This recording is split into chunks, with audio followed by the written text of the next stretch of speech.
Welcome to the deep dive. Okay, let's get straight to it today. We're looking at those interactions that can really throw you off your game, hmm dealing with difficult people, and maybe more importantly, how to stop their negativity from, completely ruining your day. Yeah, absolutely. It's something pretty much everyone experiences, right? Exactly. We've all been there. We have. And when we talk about difficult people, based on our sources, we're generally looking at individuals who, well, consistently show challenging behaviors. Like being overly critical. Yeah. Or just constantly negative, maybe controlling, sometimes dismissive. It's important to remember, though, their intent isn't always malicious. Right. But the impact is still there. Exactly. Often their behavior says more about their own issues, their own internal world, than it does about us. Okay. So our mission for this deep dive then is what? To equip you, the listener, with some real actionable strategies. Precisely. Tools you can actually use, like starting today, to navigate these interactions better and, crucially, protect your own well-being. Great. So where do we kick this off? What's the first step? Well, a really fundamental piece is setting boundaries. Okay, boundaries. Makes sense. Think of them as your personal rules of engagement. They define what's acceptable behavior for you and what's not. They're vital for keeping your mental and emotional balance. Like drawing a line in the sand, almost. Protects your headspace. Spot on. Yeah. Our sources give a good example. Maybe you have a coworker who's always, finding the negative and everything. Training. Right. So a boundary might be deciding, okay, I'm going to limit how much time I spend listening to the complaints or actively trying to steer the conversation to something more positive or, constructive. That feels practical. You're not trying to change them, just how you interact. Have you seen that sort of thing work effectively? Oh, definitely. When you're clear Yeah. about your boundaries, even just internally at first, it helps prevent difficult people from sort of walking all over your emotional space. It's about taking back some control. It is. It's a conscious choice. How much do you engage? On what terms? Yeah. It really makes you think, doesn't it? Are there places in your life where maybe a firmer boundary could make things feel better? Yeah, it's definitely food for thought. Mhm. Okay, so boundaries are step one. What else do our sources highlight? There's this idea of emotional detachment. Yes, emotional detachment. Now, that can sound a bit um, cold, A maybe, little bit, yeah. but it's really not about being uncaring. It's about not taking the difficult person's behavior personally, not letting it define your self-worth. Okay. So detaching from the impact on you. Exactly. The core idea, and it's quite powerful, is that often their negativity, their criticism, their difficult behavior, it's usually a reflection of their own struggles, their perspective, their baggage. Not really about you at all. Most of the time, no. And realizing that, it can be incredibly liberating. It's like you see their storm clouds brewing, but you don't have to let them rain on your parade. I like that analogy. It really does shift your perspective. If you can pause and think, okay, this might be their stuff, not mine, it creates a buffer. It does. Yeah. Our sources say this helps you stay calm, stay composed, even when they're trying to stir things up. So you don't get pulled into their drama. Precisely. You avoid getting sucked into their emotional vortex, which leads nicely into another strategy, active listening. Okay, active listening. Now, that seems maybe counterintuitive when someone's being difficult. It can seem that way, but there's a real logic to it. All right, tell me more. What's the upside? Sometimes a big driver behind difficult behavior is just wanting to feel heard, to feel acknowledged. Ah, So by really listening, giving them your full attention, maybe nodding, reflecting back what you hear them saying about their feelings, responding thoughtfully, even if you totally disagree with them. especially then, you don't have to agree. But by acknowledging their perspective, you can actually lower the tension.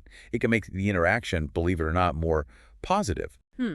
So it's about validating their feeling of being heard, not necessarily validating their point. You've got it. It makes you wonder, how often do we listen just to reply versus listening to actually understand where someone's coming from? That's a really good question. Less about winning, more about connecting, maybe. Something like that. Okay, another technique our sources mention is redirecting the conversation. I find this one quite useful. It's about subtly taking control. Redirecting, like changing the channel. Kind of. If someone's stuck on a negative loop, complaining constantly, being overly critical, you can consciously try to steer the chat towards something more positive or neutral or constructive. Got it. So the example from the material. Right, like if a friend is always complaining about their job, just nonstop, We all know someone like that. probably, You could try shifting the focus. Ask about, say, a hobby they enjoy, or, hey, weren't you looking forward to that concert? Something different. It's a gentle nudge away from the negativity. Intentional subject changing. Exactly. So if you feel stuck in that negativity whirlpool, you can try to carefully guide it somewhere else. But, okay, what if that negativity just feels relentless? Like, redirection isn't enough. That seems like where self-care becomes really crucial. Oh, absolutely essential. Mm. Looking after your own mental and emotional well-being is paramount when you're dealing with difficult interactions regularly. It's like building up your own resilience. It is. Our sources talk about things like mindfulness, meditation, getting some exercise, even just scheduling time to relax and recharge. Think of it as reinforcing your own foundation. Yeah, if your own tank is empty, you're much more likely to get knocked off balance by someone else's bad mood. Totally. You're just more susceptible. Which brings us to another point that really resonates. Choosing your battles wisely. Yes. Not everything needs a response. Not at all. Sometimes, honestly, it's smarter to just let the small stuff go. Focus your energy where it actually matters. Conserve your energy. Exactly. By being selective about what you engage with, you save your emotional resources and avoid a whole lot of unnecessary stress. What does that bring up for you, this idea of choosing battles? It makes me think about differentiating between, like, a real problem that needs addressing versus just background noise, you know? Yeah. Someone's minor annoyance that doesn't actually impact me if I don't let it. That's a great way to put it, protecting your overall positive state. And linked to that, our sources also stress surrounding yourself with positive influences. This feels like a really natural counterbalance. It really is. Having that supportive network, friends, family, maybe even certain colleagues, it's like having an emotional buffer zone. Yeah, they keep you grounded. They do. They offer support, help you keep perspective, remind you of your strengths, give you encouragement when you're dealing with someone challenging. The environment we create around ourselves makes a huge difference to our resilience. Definitely. Now, shifting gears slightly, but still related, empathy. Our material brings this up. Trying to understand the difficult person's perspective. Right. And it's crucial to add, this doesn't mean condoning bad behavior. Okay, important distinction. Very. But empathy here means making an effort to see where they might be coming from, what could be driving their behavior. So, trying to understand their why, even if you don't agree with their what. Exactly. Doing that can sometimes lessen your own frustration. It might even occasionally lead to a more constructive interaction because you're approaching it with a bit more understanding. That makes sense. It changes your internal reaction, even if their behavior doesn't change immediately. Precisely. Now let's talk practical skills. Assertive communication comes up a lot in the sources. Okay, assertiveness, not aggressiveness. Key difference. Assertiveness is about expressing your own thoughts, feelings, and needs clearly and respectfully. Without attacking the other person. Right. It's crucial for setting those boundaries we talked about earlier. The material gives a good example. If someone keeps interrupting you. Which is super frustrating. It is. An assertive response would be something calm but firm, like, "Excuse me, I'd like to finish my thought before we move on." Direct, clear, respectful. Exactly. And part of that is using I statements. Our sources really emphasize this. Oh, the I feel statements. They feel less accusatory, right? Yeah. So instead of saying, "You are always so negative," which immediately puts someone on defense. Yeah, instant argument starter. Right. You could say, "I feel frustrated," or "I feel drained," when our conversations focus mainly on negative topics. It frames it around your experience of their behavior. Exactly. It's less likely to provoke defensiveness. It makes you think about how we usually voice complaints, doesn't it? It really does. Okay, another piece seems to be just maintaining a positive attitude yourself.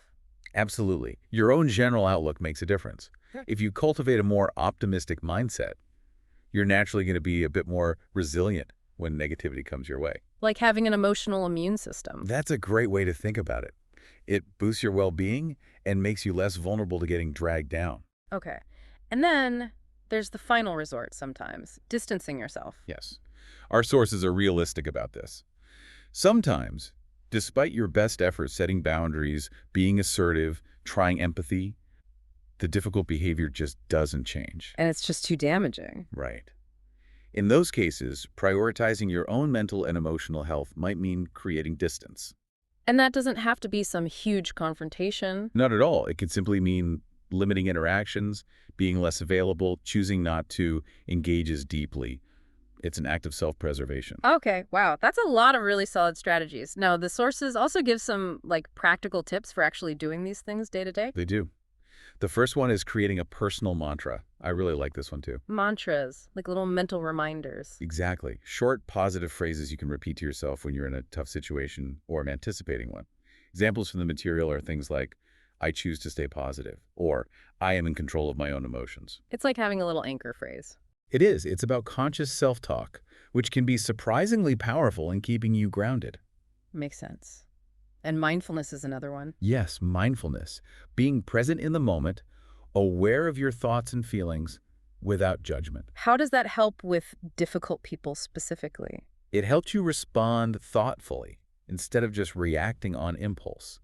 You notice you're getting angry or frustrated, but you don't have to act on it immediately. It gives you that crucial pause. Stay centered. Manage the emotion before it manages you. Exactly. Another practical tool mentioned is journaling. Ah, writing it down. I find that really helpful sometimes. Me too. It's a great way to process what happened in an interaction. You can spot patterns.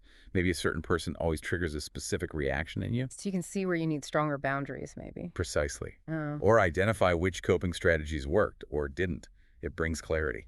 And finally, the sources do mention seeking professional help. Yes, and that's important.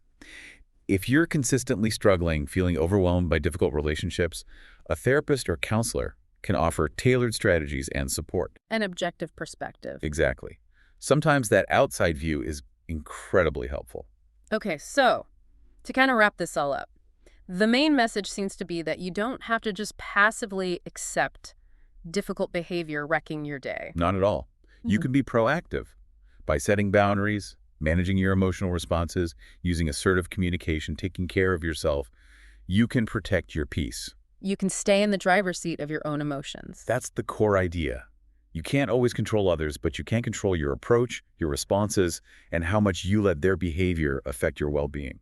And remember, you absolutely deserve interactions that feel good, or at least neutral. Don't let consistent negativity overshadow the positive things. Well said. So maybe a final thought for you, the listener. Which of these strategies really jumped out at you today? Is there one that resonates with the challenge you're facing right now? And maybe, just maybe, how could you start putting even just that one strategy into practice, perhaps even today? It's about making that conscious choice about what and who you allow to impact your energy.